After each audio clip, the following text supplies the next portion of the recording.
Cindy starts this hour in Dallas, Texas. Hey, Cindy, how are you? I'm just fine, thank you.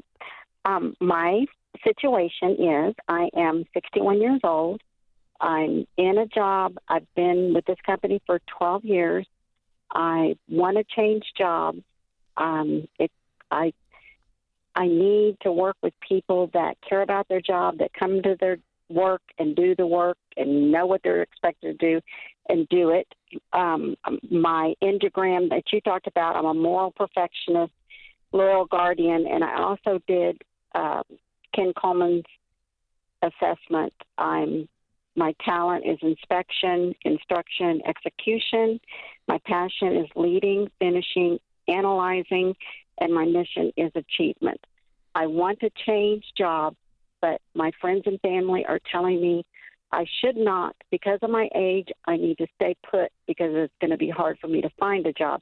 And I have applied for jobs, and I don't even get an interview now when I used to get lots of interviews. I mean, I have stellar work history, and I just am stuck. Sure. I don't know what to do. Okay, so before we get into the applying process and what frustrating results you're dealing with there, I'm just curious. I heard some things on you that I've heard before, and I'm just curious what you would say is the number one and maybe two reasons why you want to leave this company. Give me the quick version.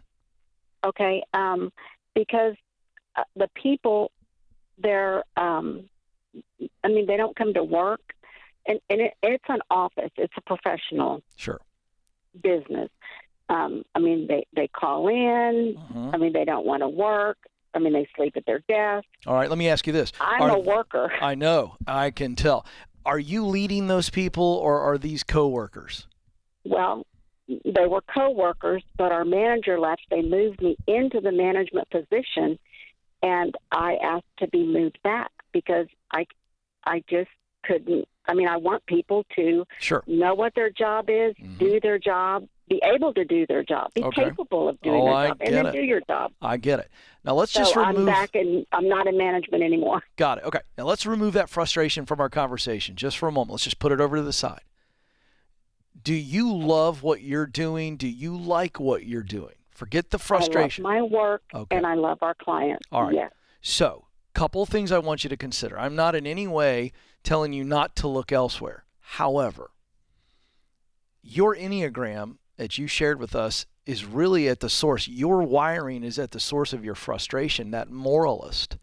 And what's happening? I know, and I get it. And I want to try to set you free from it because you had the opportunity to do something about it when you were in management, but you walked away from it. I'm not getting on you about it, not judging you. But you had, as a manager, theoretically, if you had support above you, to fire and get rid of some of those people or to mentor them and see what motivates them. You had your chance there. But now that you're back, if you want to stay where you are because you love the work and you're 61 and you're having a hard time looking out, and seeing other opportunities, you've got to get to the point where you go, I'm responsible for my work. And I am their coworker, not their mom. I am their coworker, not their aunt. I am their coworker, not their leader.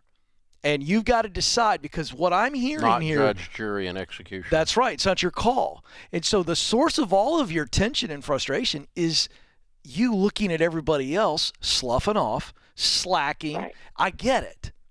I get the frustration. Well, but it affects my work. Okay. All right. That was my next question. How much is it affecting your ability to do your job? Now, this is the question. Not how much is it affecting your ability to focus on your job, because I think you're focused on them and giving them too much power.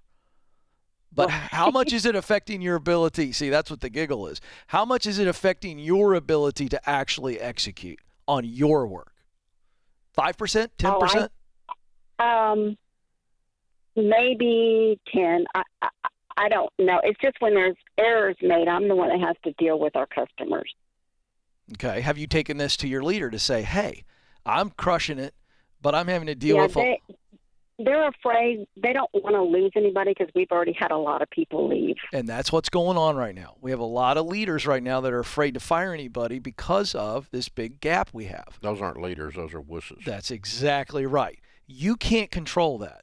So what you have to decide here is, wait a second, what is best for me, Cindy? Because if I love my work, can I, at the age of 61 with a lot of maturity and a lot of work ethic, can I allow this stuff to bounce off of me, or is it no longer tenable? I can't do this any longer. That's what I really want to know. I think you go get a new job. I think so too. But I also don't. So walk her through the application process. Well, I wanted to challenge you because I don't think it's as bad as you're making it out to be. But here's the thing. If you got to get noticed in today's world, it's not by applying online, because even small businesses are using softwares and they're weeding people out. You're 61, which means you have at least 4 decades of relationships and connections, and you have got to shake the tree. You got to get out there and go, hey, I'm looking to move on. Here's specifically what I'm looking for. And it is relationships that will get you in the door, because they go, let me tell you about Cindy. Cindy's amazing. But if you just apply, and some people may see your age, they may not, but you may not even get your resume looked at. So this is all about the proximity principle. I wrote a book that details this in great detail. I'll give it to you. We'll give it to you when we put you on hold. But this is about you leveraging your relationship capital. Do you understand what I'm saying? Yes. Yeah, I think you have a distinct marketplace advantage because you actually know how to work. And you're mature. No question. No, you actually know how to work. Yeah. I mean, we got a whole group of people out there that honestly, somebody just needs to set their butt on fire. I mean, really, seriously. I agree. Just freaking lazy. Quiet quitting will get you nothing.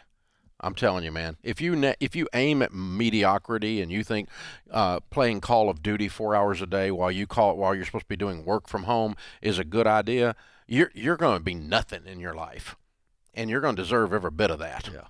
So if you have the ability to light yourself on fire, to get up, leave the cave, kill something, and drag it home, you want to be somebody, you want to be great, you want some greatness in your life, you want to throw your shoulders back and howl at the moon and cause some stuff to happen like Cindy does, you are an absolute rock star in America today. That's right. I mean, if you actually, what she's saying is the bar is so freaking low, if you show up at work and work while you're at work, you stand out. I mean, that's how easy it is out there right now in the land of stupid. Just show up at work and work while you're at work. Aim at some greatness. Be somebody. Cindy, I think you need to get a new job. I think you work with doofuses.